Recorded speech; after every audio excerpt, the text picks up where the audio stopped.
The hat actually looks really good. Well, this is like this combo right here. Yeah, it's pretty is nice. like every, you look like blue collar Christmas right now. pretty much. Yeah. Okay. Blue collar Christmas. Thanks, Mom and Dad. This is always. How did you know? How did you know? If you get Carhartt for Christmas, you might be ready. You might be a youth pastor. Get a Bass Pro Shop hat in your stocking. You might be a frat boy. Howdy, everyone. Welcome back to another joyous episode of Texish, the show about some things Texas. And some things redneck. And liquid death. We've got a great episode in store for you today, but first, as always, Tito's and Shiner, gonna be an all-nighter, and I just might find her at the Whataburger line. Dance halls and women, but man, I'm wishing that I was fishing by the river tonight in Texas. our not sponsor, Seth, who is our first not sponsor for today's episode. Our first not sponsor is Dick's Sporting Goods. Dick's Sporting Goods. We got balls. Dick's. We've got the biggest selection of bats you can imagine. We're Dick's. Our employees work long and hard. We're Dick's. Somebody in the naming didn't think that we could go by Rick's, so we just decided to go by Dick's. We got rubber. Balls. Dick's. Whenever you want to like buy camping gear and also a baseball, Dick's. Whenever you're just getting into golf but want to drop $3K on it, Dick's. Because somehow a giant shoe store and canoes go together. Dick's. And while you're at it, throw in a 12 gauge. Dick's. Dick's is great, man. Dick's is great. Dick's is like the bougie version of Academy. Yeah, You know? and it's like the approachable version of Bass Pro Shop. Exactly. Like you won't get lost or potentially drown. Dick's. It's Bass Pro Shop for suburbanites. Dick's. If Starbucks had a sports store, it would be Dick's. All right, our That next was very light, not yeah, that was fun. That was fun. Our next non-sponsor for today's episode of Texish is acne. Acne. Did you think you were hot for about 5 seconds? Acne. Do you have a podcast recording today? Acne. Did you think that the Accutane and the nightmares from it and the bone dry skin from it and the depression from it would be worth it? Accutane. Acne. Are you 32 years old and you still get acne on your forehead? Acne. Have you even looked at the road for the past 3 hours? Or have you just been scratching out your face? Acne. It's the most fun that you can have with the least amount of time and leave yourself scarred for life. It's acne. Do you just like to pop them though? Like acne. I have this one right. Can you see it? Can you see mine? I want the under nose ones. Those are the worst. They hurt because you can't so, pop it. No. Yeah. Well, you just gotta wait. This one hurts my eye. Yeah. That's how. Well, like okay. So one of the craziest like pimple popping story I have. It was Thanksgiving circa 2006. Okay. We're at Mima's. Nice. I've had this under nose one. You know, they never like whitehead, so you just like live just with a them. little mound right there. And so like I've had this thing for, I shit you not, months. It has been months. Wake up, you know, festering, just festering, pooling. get, you know, all those things. Thanksgiving morning, I walk into the bathroom and it is whiteheaded, and I am so excited. It might as well be Christmas. It's Christmas morning. And I'm like, all right, let's go. Yeah. So I walk up. I'm like a good, 2 feet from the mirror. I'm getting ready. Almost before I even, it just, oh my Gunnar, gosh. it was audible. When it hit the mirror, it was like, oh my God. And then for really like 5 minutes, I was just like getting all the goo out. Yeah. This is before you could like pimple popper, Dr. Pimple Popper on Instagram. You were your own I was my own social media. This was pimple masturbation. I almost invited the family and like, guys, you got to check this out. This is insane. Yes. Oh, dude, I had one. So I haven't had acne in a while, but recently, I guess I'm stressed. Yeah. I've been getting acne. For some reason, it's around my nose and I had one in my your nose. Yeah. Which just, I think that's disgusting. It happened, but it makes me feel like I'm going to hell because of it for some reason. It's so gross. And it hurts. Yeah. Just talking hurts, smiling hurts. And I was in Vegas for a client shoot and it was bothering me and it's in my nose. So I want to touch it, but I'm with clients. So I can't just like, hey, I have a zit inside my nose right now. Yeah. Hurt so bad. I wake up the next morning and I'm going to pull the rent car around to pick up the camera guy, Ryan, that I have with me. And I get in the car and I'm like, I've got to try and pop it. So I maneuver my fingers into my nose. I'm looking at the rear view mirror. And I'm like, okay, I think I can pop it. And it was the kind where you just barely press. Audible like sound.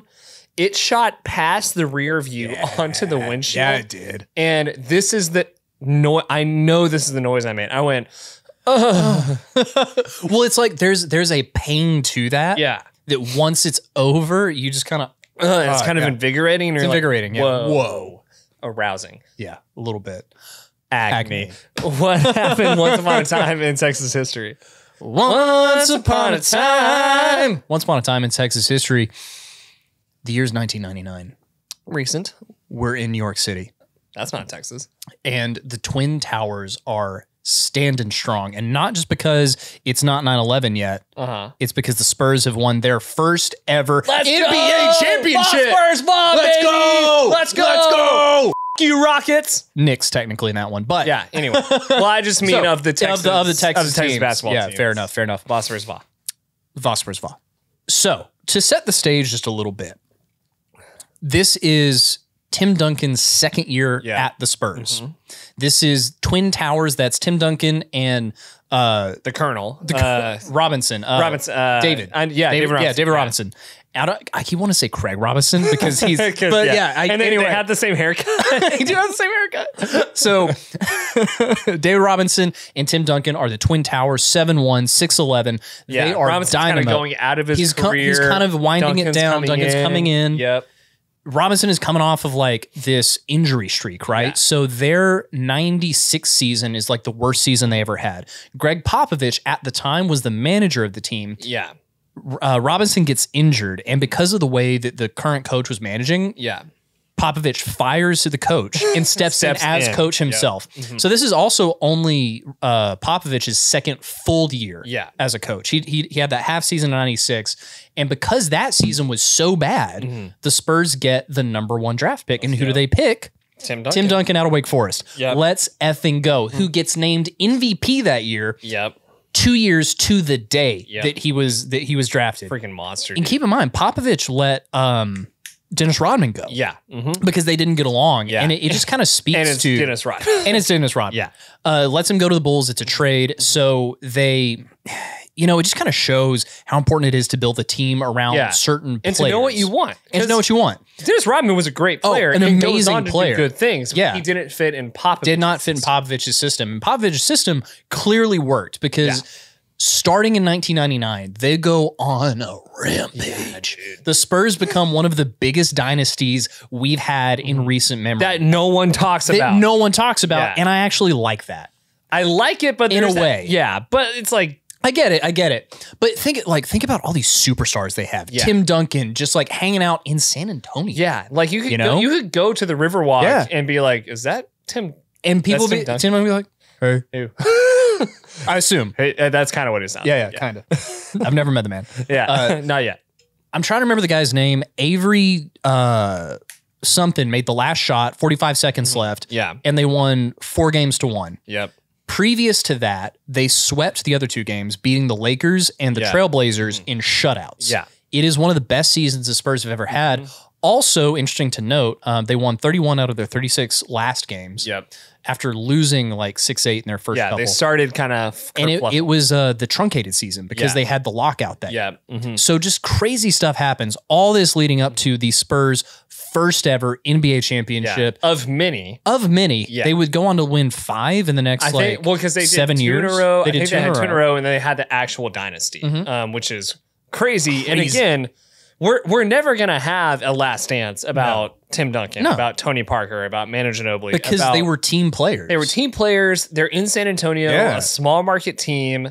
And I'm sure there are stories, but they just keep it close to the keep it clean. chest. Yeah. Popovich is one of the funniest people to see Super interviewed of all time. Well, and starting off as the general manager Yeah. of the team and being like, you know what? I love the I love that. audacity To be like, you know what? I'll do it. And It's like a Ted Lasso moment of just being like, no, this doesn't work. We're going to step in and do this. We're going to step in here. Which I also want to point out that when the Spurs do win the NBA championship, when they win the finals, they do it in just overwhelming fashion.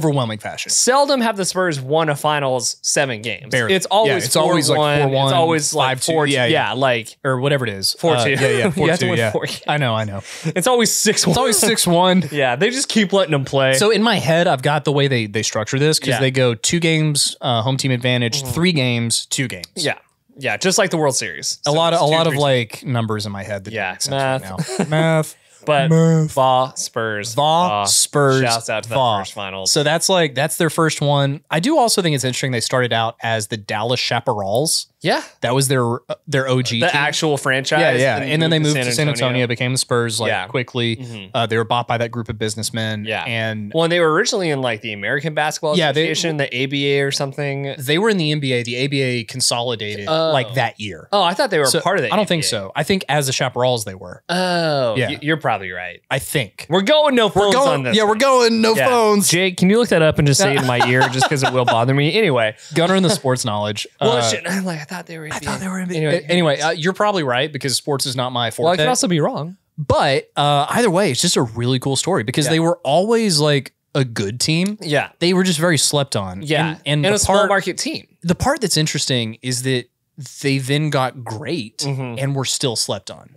And like have been great. But you'll notice that like link to merch in the bio, we have Texish right here. We have Texish t-shirts. Because not only are they one of the best sports franchises with one of the best coaches with some of the best players of all time, the single best vintage logo. The best vintage logo. Ever. When any team of any sport does throwback jerseys, nothing looks better than the Spurs Fiesta color. And wouldn't you like to wear a Texas shirt, support your favorite podcast in Spurs colors? We can wear them right now. But cool shirt, man. Thanks, man. Anyway, they don't sponsor us. Yeah. So, also one of my favorite dad stories. Yeah. There's some fun ones. Well, so because our dad is a big Michael Jordan fan, but he's also a Spurs fan. Yes. But he's Spurs #1. He's a classic. Jordan's the GOAT. Yeah. Best sports player ever seen. Got to watch him, fair. Yada yada. Yeah. Like half of the gifts we give our dad are Michael Jordan. The first gift I ever gave dad was Michael Jordan thing. He still wears Jordans, and we give dad jerseys. We give dad a Tim Duncan jersey for his last birthday. Yeah, Phosphorus Va. But as a joke, and he did not think it was funny. No, he didn't, but we did. He genuinely doesn't like Dennis Rodman. Genuinely, because of the way he played at the Spurs, and he's just a. He's your typical like. As much as dad is interesting and weird in a lot of ways. He's a typical sports fan. Yeah. Which is kind of refreshing. He'll be the first guy to wear finger shoes, finger toe shoes. But Dennis Rodman's way too weird. He's got to cut onions with his glasses, but like his special goggles. Yeah. his special goggles. So as a joke, I got dad a Dennis Rodman Spurs jersey. That's really funny. And he opened it and literally goes, "I'm returning this." Yeah. And just put it back. He didn't even pull it all the way out. He just goes, "I'm returning this." Rodman, he's like, "That's going." And we're going back in. And we're back. Phosphorus Va. All right, who's our small town of the week? Where is it? It's the small town of the week. Our small town of the week is in West Texas. It is Sanderson, Texas. Which is technically a CDP, a collective something, whatever, principality. There you go. Yeah. About 800 people, roughly. In the principality. Yeah. It is the seat of Terrell, Texas. Okay. But it is its own principality. Interesting. It was founded in the late 1800s as part of the Southern Pacific Railway line. Nice. And it was where they Railroad. That's going to come back. It was started because they needed a place to refuel and recrew. Okay. So what would happen is a train would drop off the crew in Sanderson. They'd refill, get a new crew. That crew would spend the night, and the train coming back would pick up that crew. Okay. So it's just this cycle. So it's a little cycle. I bet the town was wild when that was happening. And it was. Yeah. They had an explosion of growth around that time. Yeah. Lots of historic businesses. There were some like really big name architects who came in and made like the high school and the courthouse and those things. And you can still go see those there's like 50 historical landmarks in Sanderson. Okay. Friend of the podcast, guy who made the intro, shout out Christian Duffner. He lived in Sanderson for a little bit whenever he came back. He worked in one of their coffee shops. Slash auto shops. Has nothing but good things to say about the town. In 1995, Southern Pacific changed their policy and they would no longer overnight cruise as they did their refuel. Okay. And because they were no longer overnighting cruise, the town dried up. Like, because no one their population plummeted, was cut in half. Whoa. From that time, as well as their commerce, because people weren't hanging out. It was essentially like, if you're on like a big, like flight path, you're going to end up with a lot of flight crew coming in and out of hotels and, it's going to be whatever. a very transitory. Very much so. There's going to be a hub right by the railroad. As you're hanging out, going toward California, you get off in Sanderson. As you're coming back, you get off in Sanderson. It just kind of became one of those commerce places. Just couldn't survive the railroad. Interesting. The railroad still goes through there. It just doesn't stop. It stops to refuel, but it doesn't overnight cruise. Doesn't overnight crew. Fuels and keeps going. Keeps going. Yeah. Interesting. Yeah. So you can still take a train to California and it will go through Sanderson. And not just ride the rails, like an actual train. Like I don't know if the sleeper cars are there still. Like I don't know what the situation is. But you can sit in a chair. You can sit in a chair and stop in Sanderson. Stop in Sanderson. Keep going. Because the station's in like San Antonio, I think. Probably. It's like in San Antonio, the train leaves at like 2 a.m. Nice. And you stop in Sanderson at like 2 a.m. 8 a.m. Yeah. Oh, it goes fast. Yeah. It's a train. Like it's booking. It's a train. Dude, look, I've still got like Dad, I'm just gonna go to San Antonio and get on the train. Anyway, that's Sanderson, Texas. Really cool spot. Dude. Stop on your way to Big Bend. I've still got this weird like wrist pain from my IV. Interesting. Yeah. Because you remember how she couldn't get the blood from here? Yeah, I remember a lot of things about her that I won't say on this podcast. Anyway, because as we're recording, I'm 12 days out of my surgery. Feeling pretty good. How are you feeling sitting, by the way? I got to stand up and walk around, so I'm good. You need to pull a Pat McAfee. Oh, yeah. Pull Pat McAfee to stand what up. I remember from your nurse's more pleasure. Oh, my gosh. It was crazy because she couldn't get blood out. She was because I was dehydrated. You stop drinking fluids and whatever the night before your surgery. And she was just she really was just like digging in there. Get in there. I'm watching your face get wider and wider and wider. I'm just like I was like, this kind of hurts a little bit. Kind of sucks. She shifts from here to up here. Yeah. And even in here, in this vein, she's having some trouble and kind of digging. And I remember she was like kind of looking for it, and I was like, ah. Yeah. And she's like, sorry. She had a bad morning. Yeah, she had a very bad morning. Howdy, y'all. Normally, we bring you our not sponsors, but today we are excited to talk about an actual sponsor, Hydrate by Good On Ya. You can go to goodonaorganic.com to get Hydrate, which is an all-organic hydration powder supplement. It contains only natural organic ingredients and no sugar at all. It's made of lemon juice, coconut water, stevia, and organic sea minerals. This is the best hydration product I personally have ever used. I take it every single day when I wake up and after my sauna, and I feel incredible. Completely organic ingredients. A good friend of ours introduced us to this, and I can't go a day without it. So get yourself some Good On Ya. Get yourself hydrated. Look, it's not the 1920s anymore. Everybody has a business or a startup of some sort, whether it's a side project, whether you've ditched the silver spoon and are going all in on your side hustle to make it a full-blown business, or you have a small business already, but you've hit a plateau in growth and you're trying to find different ways to turn your marketing dollars into legitimate revenue. Well, Creators Collective is here for you. They are a full-service marketing agency offering marketing, branding, logo design, copy, video, social media management, anything custom to your business or your startup or your side hustle that will help you grow your bottom line, grow your brand reach, and just feel like you have the best dang company ever because your marketing assets are frankly better than everybody else in the game. So what you need to do right now is go to creatorscollective.us and contact them to schedule a call and find how Creators Collective can help you grow your business for the long term. That's Creators Collective. Schedule a call and just grow your freaking business with marketing that freaking works. Yeah. Side note, link up with me here. Sure. What about a Martin Scorsese movie about overnighting in Sanderson?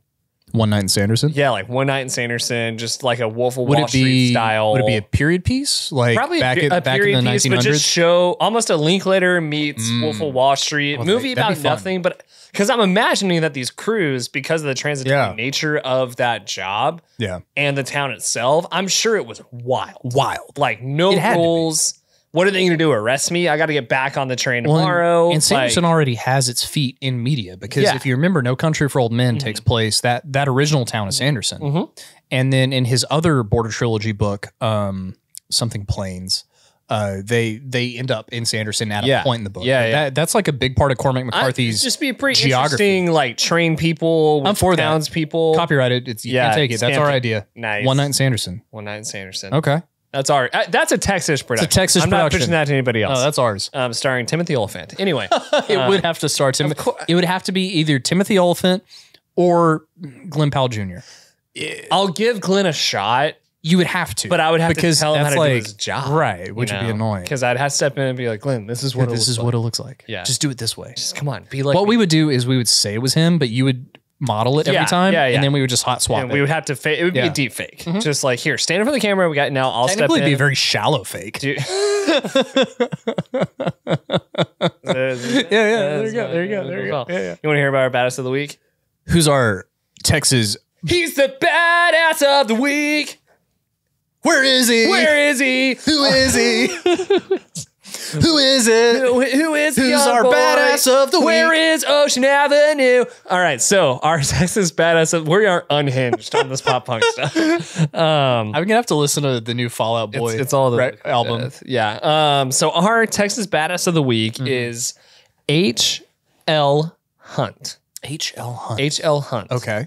And he is one of the most horrible, fascinating people I've ever read about. Okay. And I need to shout out my friend Shane. He's who told me about the Hunt family. Okay. So H.L. Hunt is related to R.L. Stein at all? No. Ha, funny. Thank you. And not J.K. Rowling either. Oh, fair. Or J.R. Tolkien. Or E.W. White. Anyway, so H.L. Hunt was born in Illinois, but ended up in East Texas. And he won around in his 20s. He won about $30,000 gambling. And he took that $30,000 and turned it into what is today a $4.1 billion oil empire. Wow. So, you know the show Dallas? Yeah. It's about him. Roughly based on him. Okay. So he builds this massive oil empire by buying up oil fields and oil companies in East Texas during the East Texas oil boom. So he was buying during the boom. Yeah. It could stop there. Yeah. Instead, he marries one woman. Well, let's reverse engineer. He ends up having 15 children by 3 different wives. Wow. 2 of which didn't know about each other. So here's what happens. He marries a woman in East Texas and has his first kids. Cool. He ends up having a secret marriage with a secret family in Florida. Okay. First wife dies. So he's like, fine. Hey, kids, I've been married the whole time. So he tells those kids about this family. And then he ends up having a third wife, a third secret marriage with his secretary in Louisiana. Okay. So while he has the second wife, he has the third wife and has more kids by her. What? This wife finds out about it. Sure. Divorces him. So then he tells those kids, hey, by the way, BT dubs. Remember how y'all were I did it again. Look, I'm consistent. Hey, man.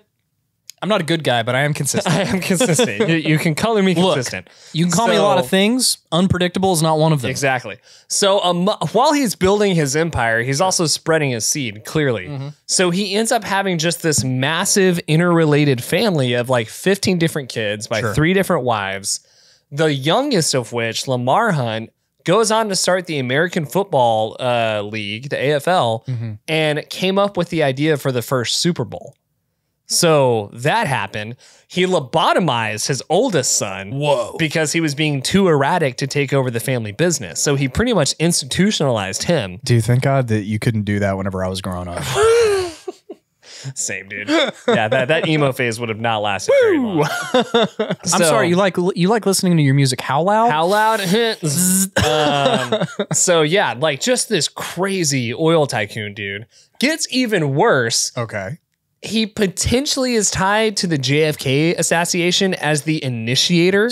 Assassination? assassination. There you go. The JFK assassination. He's tied. He's tied. People to it. overheard him at a party talking about how John F. Kennedy will embarrass me no more starting tomorrow.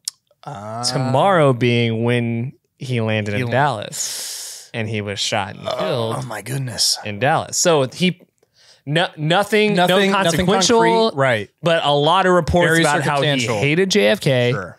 And that he did want him dead. In fairness, he was an oil tycoon. But here's the funnier part. Well, it's not funny.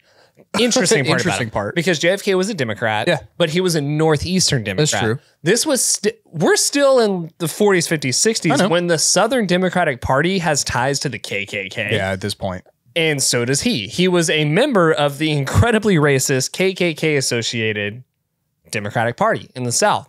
So he did not like that JFK was a more conservative Democrat because he wasn't racist. There's also reports that he was likely a Grand Wizard. Likely again. Well, the thing was he had his KKK organization here in Florida, but he also had one in a secret, and they didn't know about it. None of them knew. He was about a wizard in both of them. Man, I love we can make it fun. I can make it fun. So yeah, that's H.L. Hunt. Badass, not because he was. I just want to point out that grown men who wear sheets is inherently hilarious. Is hilarious. It's inherently funny and clearly shows that you're with some time. But anyway. So yeah, that's H.L. Hunt. He has a bunch of kids and a bunch of grandkids, and they never have to worry about money because of all the lawsuits, all the oil, everything. Yeah. So yeah, that's H.L. Hunt. Imagine being like a grandkid, like of the second marriage. Yeah. Of the middle one, where you're just like, yeah, my granddad was this crazy oil guy who wore sheets and like gave me a lot of money. He might have killed JFK. Might have paid somebody to kill JFK. I donate some of it because screw him. Did he have ties to Oswald? Is that like again? They can't find any ties. This is a podcast. We have to talk about the JFK assassination. At some point, it was going to come up. It's part of the job. It was going to come up. Where Texas, he was killed in Dallas. It's a thing. It's a thing. It's a thing. It's a thing. Yeah. Do you think it was one shooter? No. Okay. Okay. Look, I'm way more conspiratorial than I like to put off. I know. I'm already white. I don't need to make it worse. I know. You know. So yeah, they can't tie him directly to Oswald. But again, there's multiple people that were at this one party in Dallas that heard him like belligerently talking about, I won't have to worry about JFK starting tomorrow. It was all this like, and only 4 of them were married to him. Yeah. I mean, probably. So I mean, if anything, he spat game. For sure. Dude had game. No, I can't imagine how horrible that life was. I just can't imagine how bored you have to be to purposely complicate your life that much. I can't imagine how sadistic you have to be to hurt people that badly. But yeah, that's true. So I mean, because I feel like at all the horrible stuff aside, he seems like a clear case of can't get enough itis. Just as soon as I get this much money, I can settle. No, as soon as I get the wife. Well, I wonder what the psychology of that is, because like, I've hurt people before, right? We all have people, and I feel bad when I do. And I wonder if certain people don't.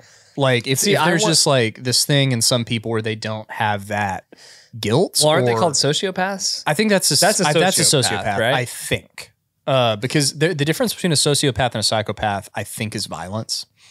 I thought it was sociopath doesn't feel anything. A psychopath can feel. Psychopath can. Sociopath can. Yeah. The episode of House where the chick she doesn't feel anything. And House is like, you're a sociopath. Yeah. Ironic versus hypocritical. Yeah. He doesn't call her a psychopath. He calls her a sociopath. He might have been a sociopath. He might have been. Or an addict. Or an addict or both. Yeah. A lot of sociopaths are addicts. True. Of some kind. All addicts are sociopaths. I don't think all.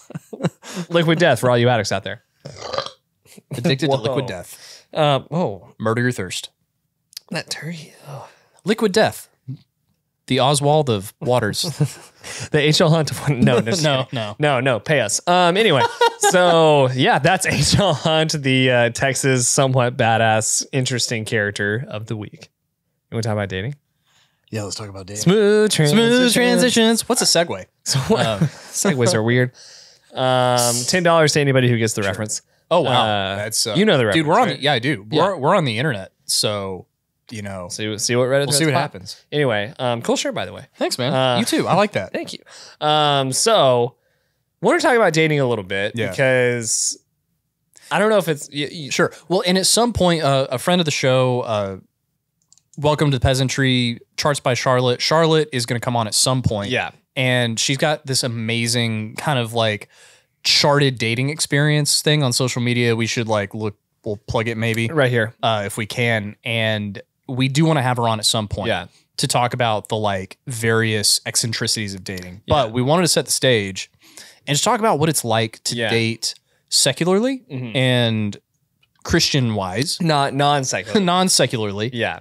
Because we have two very different experiences. Yeah.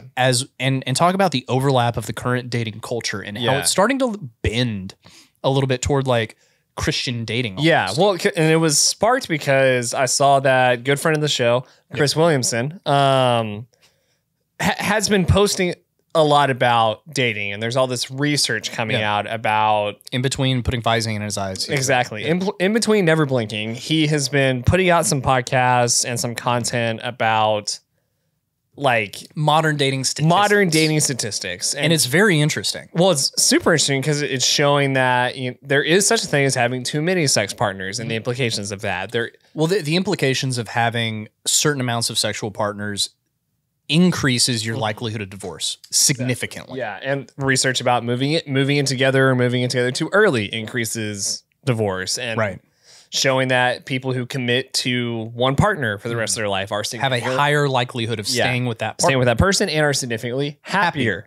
And it's not just him, but his posts have been interesting to me because I'm coming from a Christian dating background where very fortunate. I met my wife doing ministry, and we were blessed to have a pastor on campus at the college ministry that we attended sometimes that actually put a pretty heavy emphasis on dating, on engagement, on marriage. And there were parts of it that at the time seemed very corny. Just the way that we talked about Christian courtship, so to speak, and Christian dating really did verge on this line of this is almost funny how conservative we're being with it. I'm honestly like just even in the moment, there was some like oddities to it at the time, but we still committed to dating. What's something that struck you as odd at the time? I mean, it didn't even seem odd at the time, but I'd look back. But, me and my roommates, we were all part of the same ministry. We had a rule in our house. You can't be in your room alone with your girlfriend with the door closed. That was just a standard that... Sure, that's the standard that you guys kept. That we kept. Because from the pulpit, like the pastor would talk about being careful with things like that. Well, I do want to say that I respect that you had a standard that you kept. I think that was too far, but like and that's what I mean. I look back and I think that probably was too far in some ways, but I'm trying to set the stage of like, that's how serious we did take it. And we were in college, like we're kind of in this weird place where culturally college is viewed as, well, that's when you hook up with the most people usually, or that's when promiscuity and experimenting for most people, college is when that's happening. If they're going to do it, that's when. Meanwhile, I was in a bubble where we were holding ourselves to pretty rigorous standards when it came to how we pursued women, how we dated, how we talked about dating, how we stewarded our sexuality, and in the moments, it seemed very strict because we're 20 years old and all we want to do is go behind the corner and bang it out. Right. Dibs on a sexual steward as a t-shirt. This is just the way we talk. I know. In the building with the cross on top of it, that's how we talk in there, all right? No. You've been going to Red Rocks? Because you look like it. I'm actually the new youth pastor at Red Rocks. But I'm like... I was on the media team and, all to say... felt God calling me felt the Austin.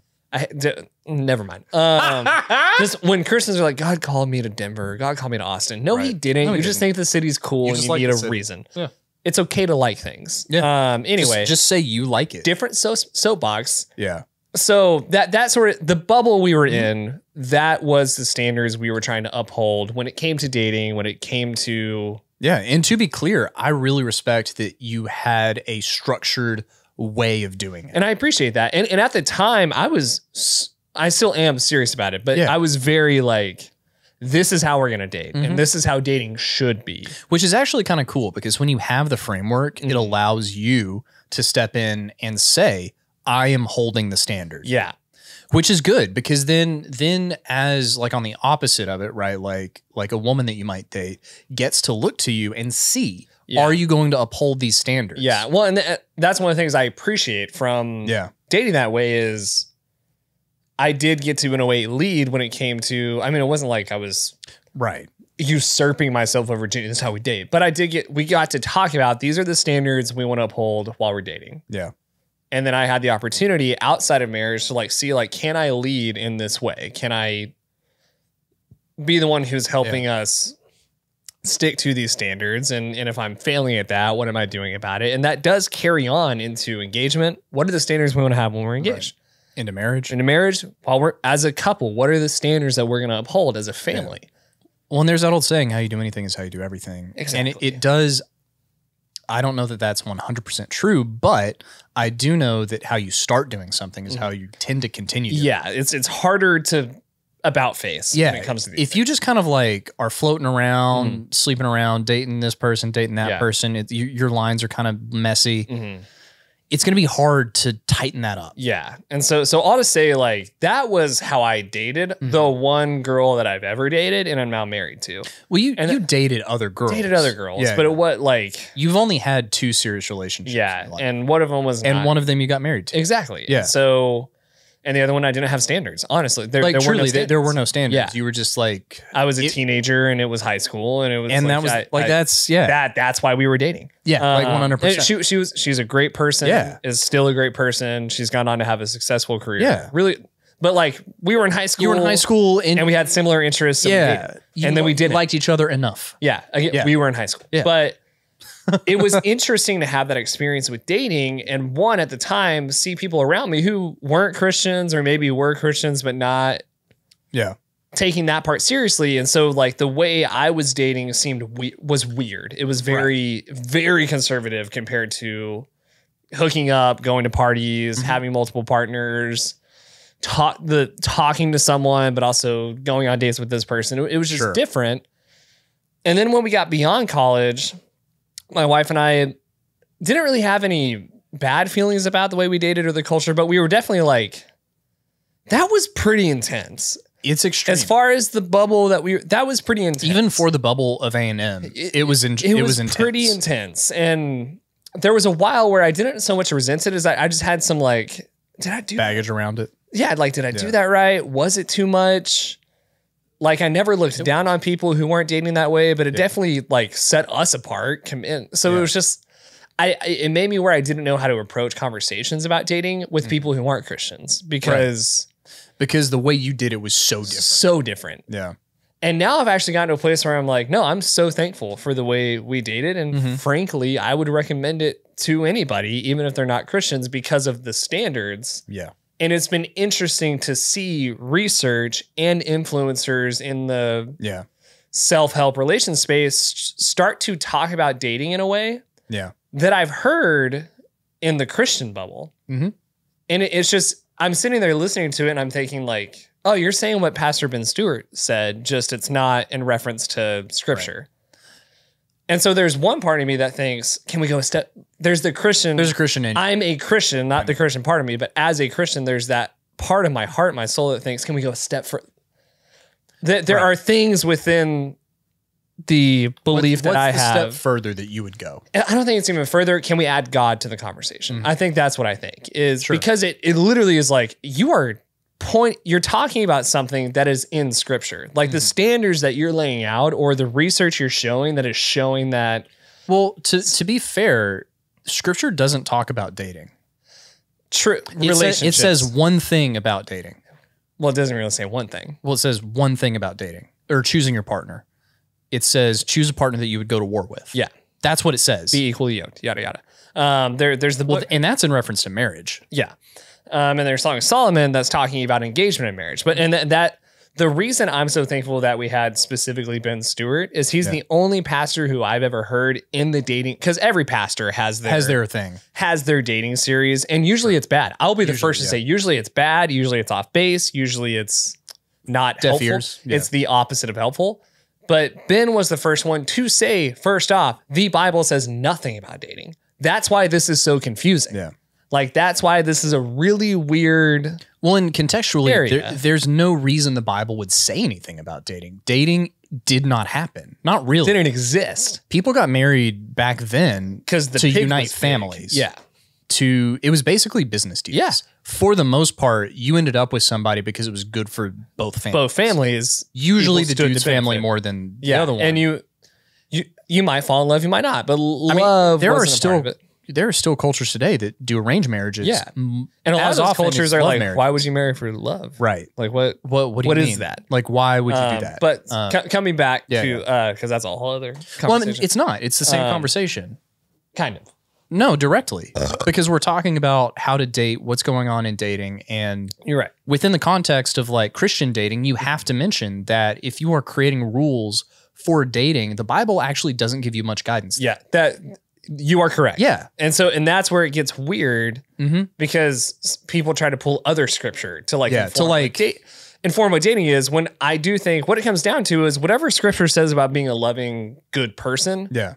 applies to dating. But not because it says when you date, do this. It just says when you love right. Jesus, You love other people. love other people. Yeah, be nice. Yeah. It comes down to respect and kindness and care and selflessness. Yeah. Which I understand as parts of other religions as well. I just happen to believe this one section of belief. Yeah. So I guess when I say step further, what I mean is there's that part of me as a Christian that knows the joy, my experience. Sure. Knows the joys and the wonder and the relationship that I've found in a relationship with God and have seen the wonder and the intimacy that it's created with my wife. Right. And because that's my one experience, how can I not want that for other people, especially when I'm seeing research come out about basically standardless dating or whatever modern dating that's showing how ineffective and bad it can be, and knowing despite some of the baggage that can come with like Christian dating, or despite some of the missteps and misrepresentations that plenty of churches and pastors have made about Christian dating, there's a lot of joy and wonder to be found in like centering a life on God and centering a relationship and a pursuit of a marriage on God. Yeah. And again, that's my experience. And so it's kind of like, well, how can I not want that for other people, especially if we're almost there? Like, it's just interesting having heard all these sermons and read these books about God-centered Christian dating and see like secular data back it up. Cause then I think, wait, it's just funny from a like, oh, I've heard this before. Right. And I'm watching like 28-year-olds hear it for the first time. And so there's that part that's like, this is almost funny because. Yeah. How could it not be funny? Because you're seeing the secular world start promoting tenets that you followed that people looked at as weird. Yeah. That's why it's funny. And that are kind of objectively, that's hilarious. Yeah, it's very funny. It makes sense because what you have happening is, man, really we've only been dating on an equal playing ground or an equal-ish playing ground for like what, 20 years maybe? If 30, that. It's still pretty new. It's still pretty new. So there's going to be some missteps. There's going to be some what is this? You know, how do you date? Because there used to be like rules for courtship. Yeah. You could buy books like this is how you court somebody. This is how. This is how. This is the societally like prescribed. No matter what class you are, no matter this is what kind of how it goes. region you live in. There were some basic things. Yeah.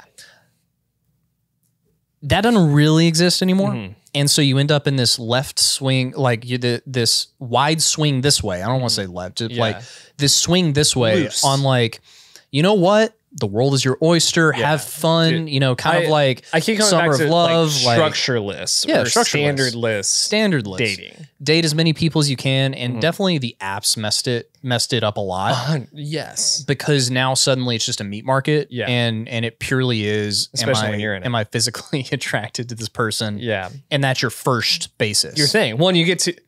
And it really messes with One, the you get curve to of things. evaluate a potential partner before you even meet them. You get to evaluate. Right. You're trying to evaluate intimacy before you actually have the one thing that produces intimacy, which is proximity. And I get it. Like that was always going to happen on some level. But I Sure. think the natural reaction to what happened with dating apps and what that caused statistically and, you know, all the other things that we've talked about. Check out the Chris Williamson podcast on dating. It's really good. Yeah. He goes deep into like the various statistics on number of men not having sex, you know, how marriages last longer, if it's less partners, like really deep into it. It's really good.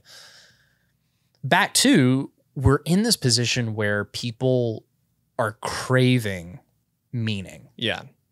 And part of that is we've taken religion out of a lot of things. Yeah. And I'm not here to say that that's good or bad. I know your opinion on it, but I'm not religious. I just love Jesus. I think in absence of religion, you will search for meaning. Yeah. And within dating, I see a lot of that coming to the forefront. So it's no longer are you just kind of like vibing. Yeah. You're getting really... Say vibing in the car all the time. You're not vibing anymore, man. Okay, continue. Okay. And that's still happening, but people are getting really intentional. Yeah. About how they date. Yeah. And that's the right word. And that's why it's funny for me. Yeah. Because that was every sermon, every bit of advice within the Christian bubble was be intentional. Yeah. No matter what else you do, be intentional with the way you date. Which can be confusing because if you don't know what the intention is and you have nothing to structure it with, you end up with like, you think you're drawing boundaries, but you're just being an asshole. You know, or like you think that you're dating intentionally, but really you're just like throwing your trauma into out front. You're having a trauma fest. You're trauma bonding with everybody rather than actually bonding with somebody. So you have some confusion still, but to your point, it is funny to see that swing back to we want a structure that means something within dating. Yeah. I don't use the apps. I've never been on the apps. Thank you. That's actually not true. I did get on for a bit that we didn't follow. Before we had a podcast. Before we had a podcast. Yeah. But I did it that one time. Oh, and Andrews. Yeah. That was hilarious. So funny. But I've never used that because I just feel like it's not a good way to make connections. And it's not. So also being somebody who dates like pretty intentionally, it's interesting to hear stories and see the changes because I've seen the change in the way people date, even in the short time frame that I've been active. Yeah. How have you seen it change? So just to fill the viewers and listeners in, are you cool talking about this? Yeah, I can talk about this. Cool. I'm not going to go deep or like super specific. What's her name? Sorry. So I was a bit of a late bloomer. Didn't really date in high school. Can't call it. Didn't really have any relationships there. Didn't really date in college, didn't have any relationships. I worked a lot and was awkward. Didn't lose my virginity until I was 23, and I was 25. Very end of college. Yeah. And then when I moved to Los Angeles, I dated very briefly, found somebody I loved a lot and was with her for 7 years. So that was the majority of my relationship is like a lot of people in their mid 20s, they're figuring out relationships, they're dating around. That's when they're learning how to date. Yeah. I was in a relationship, so I didn't do that, right? I was focused on building something. When that ended, and I came back to Texas, I took some time off and got back into the dating pool eventually. It had some fun, but that first step in, it was pretty loose. Like, people were kind of flighty. Like, you couldn't get a bead on what they wanted out of something. And if you asked, they would kind of dodge the question. Like they were very squirrely. And I went on several dates. Yeah. Some good, some okay. Like, part of it was just to get over. Part of it was a very hard breakup. Just to get back out there. Yeah. And flex the social skill. Total immersion because dating therapy. is like you shouldn't just date to have sex or physical contact. I really do think there's more outcomes than that possible from dating. You can make a new friend. You can find a new friend circle. Like, just have a good time. And if you click, go forward with that. So that first kind of round was very loose. And I think part of it is where you are in life as well. But it seemed very unstructured. The people I was running into and going on dates with, it seemed like, just very ethereal, like floating around, whatever, nothing too serious. End up in a relationship for a little bit. That ends. Coming back into the dating pool once I'm back into it, not really dating a lot of people, but when I do, it feels much more structured, much more serious. Not in a bad way. And I mean, I'm a different person, so I'm also leading differently. Yeah. And enjoying the dating process.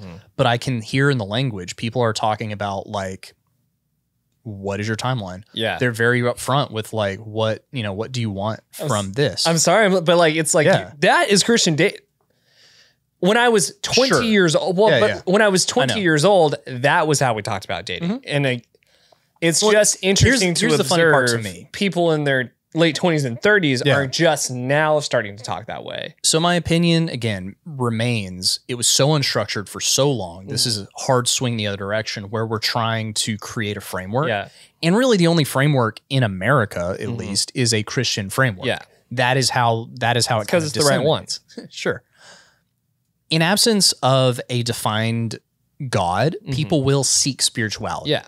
That's we're why wired for worship. We're wired It's for gonna happen. some type of worship. Yeah. You are either going to worship something on purpose or an accident. Yeah. But you're going to But you're going to worship something. Yeah. It's up to you. And I think we're in a situation where dating has become a form of spirituality for some people.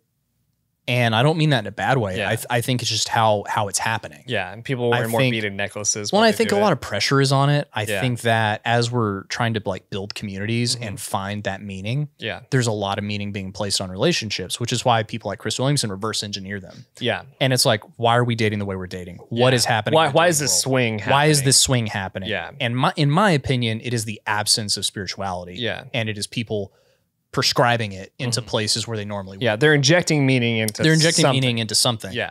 And it's kind of a top-up approach. Yeah. And I think it's a good thing because to you, at the end of our lives, there is going to be no currency more important than the relationships in our relationship bank. And there is no relationship human-wise more important than that you have with your spouse. Agreed. And I'm very hopeful that this is going to be a wave that sort of makes people happier, leads people to changes the stats, right? Changes the stats from people are getting married later to people are actually getting married a little bit earlier now, or the divorce rates start falling finally. I hope so. Because there is so much joy we were talking about earlier when you choose to love somebody. Yeah. Choose to love somebody, covenantly commit to love one person for the rest of your life. For the last probably 5 years, that has culturally sounded like the death of independence. It has sounded like too hard to even try, too difficult to even fathom. It's not worth it because it's the me show. Yeah. And I really hope that even if God is not a part of it for some people, I'm hoping that this is still a swing toward people realizing there is no endeavor more worth it and more wonderful than giving yourself to somebody selflessly every day, every moment for the rest of your life. Yeah. For me, preferably within the confines of actual marriage. Because if I hear one more roommate call their roommate a partner, I'm going to shoot myself. But I mean, sorry, had to swing. Sure. Got to get humorous. Got to get humorous. Deflecting. What do you guys run a business together? Kind of. And just really quick, to anybody from the Christian dating bubble or who has been hurt by the church that's listening to this, whether it's because of whether it was a message about relationship, about your sexuality, about dating, I cannot apologize on anyone's behalf because I'm not the one that hurt you, but I am sorry that you were hurt within a place by people that were supposed to love you. That sucks. Yeah. I do believe there is still wonder and love and joy to be found in God himself. And that's all I'm going to say about that. I mean, I would agree with that. So, it's always the institution, not the spirit always. of something. Always. So, people mess things up. Yeah. God doesn't. I fully agree with you. I think, we had a good conversation about what love is and that part of it is choosing love. Yeah. That love is two people willing to work, Yeah. And that kind of beauty of putting yourself aside, knowing that you're in this for my growth, I'm in this for your growth, and we're building this other thing that is its own thing. And I do think that it works best if you have a shared spirituality. Yeah. Oh, whatever that honestly, whatever that is, I think it works best if you can center that around something bigger than both of you. Yeah, you marry the person you fight about little stuff with, not about who God is. Honestly, yeah. On like, if it's Buddha and That's great. chakra, As long as you agree. yeah, as long as you agree, because if not, it's gonna not be great. As long as you're not one of these like new wave Buddhists who doesn't even know what the actual tenets are and just use it as like a cop out to be lazy. You're like, I meditate, so I'm Buddhist. And you're like, Right. yeah, I don't think that's how that works. yeah, I don't think you understand. I don't think you get it. I don't think you get it. So you're just yeah, lazy. all to say, just interesting Just to interesting. see the language around dating and relationships start to shift really quick. Just suddenly, it was like, Hey, we're doing it wrong. technology is changing everything. Yeah. And as soon as the stats are out, like you have people in power who have, for the first time ever, like real influence over people's behavior. Yeah. Not just their opinions, the way they behave. Yeah. People like Tim Ferriss, Joe Rogan, Dr. Trump. Huberman. Yeah, there you go. I'm showing my tastes here, but I don't know the female movers in those spaces as much. Cody Sanchez with business. I mean, I listen to Cody Sanchez. She gives relationship advice. She does, yeah. Like in accordance with like what works for her and her husband quite often. Which is good advice. Yeah. And we've met both of them and they're awesome and they're people. Amazing. They're Her amazing husband people. could murk me. With a napkin. Yeah, she can murk me, honestly. Honestly, yeah. Not because all women are weak, but we know what Gunnar thinks about women. He's in the same camp as the Chinese. Comedy podcast. Yeah. Any other thoughts about? Thanks for letting me bring this up. Of course. I Instagram storied some stuff out a few weeks ago, and the response was just interesting because it was people, non-Christians, that were like, "This is interesting," and I agree with it, and people that aren't Christians anymore that were like, actually, this is kind of true. Like, and to be clear, I think some of the tenets of like Christian dating go a little too far. Sure. But you know what? That's kind of the point. Yeah, and when they go, for the most part, they go too far in a way that's funny, not in a like. Yeah, for the most part. For the there have, again, I can't say it enough. There have been pastors, there have been churches that have gotten it wrong. That is true. Absolutely. But the core of like Christian dating tenets or whatever you want to call it, the structure you can find there is helpful. And I agree. Helpful in terms of figuring out if the person you're with is the one person you want to be with and can fight with and can live with for the rest of your life. Because I don't at this point in my life believe in the one. I believe in multiple ones. Yeah. And I think Red Rocks is going to fire you for that. Go to Hillsong. They'll take there you go. Hillsong will save me. There's always a Catholic church. Mormons? So their views on dating are weird. Oh man, I don't even really remember what I was going to say about that. You're fine. That was funny. Sorry. That was funny.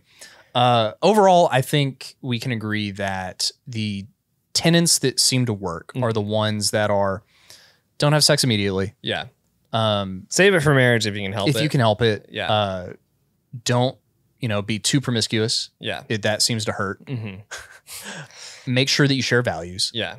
And spend time with each other intentionally with the purpose of growing. Yeah. Like, don't just hang out and have fun, although that is kind of what you do. Yeah, you should have fun. And but you need to learn how to grow with each other and communicate and disagree. And that's part of the tenets, right? Yeah. Is like we are intentionally setting aside this time to check in with, in your case, God. Yeah. In a secular sense, like the relationship. Yeah, with us. I mean, one of the big things I've seen is the popularization of like monthly check-ins. Yeah. Which personally I love. I like a good performance review. A funny thing from the Christian dating thing on this, and then I got to pee and I got to go. But do you have any more questions for me dating wise? Since we're talking about it.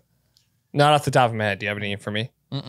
It's funny seeing some like dating coaches talk about monthly check-ins, because from the Christian bubble perspective, that was something reserved for like marriage. Yeah. Like it was almost like, no, don't do it. No check-ins. That's a little too that's a little too intimate. Yeah. Like you don't need hilarious. I mean, there was almost like, well, you're not. It was funny because it'd be like, well, you're not married. Yeah. You don't need to be so intentional that you're evaluating each other's performance with each other. A friend of ours was talking, Christian friend, good dude.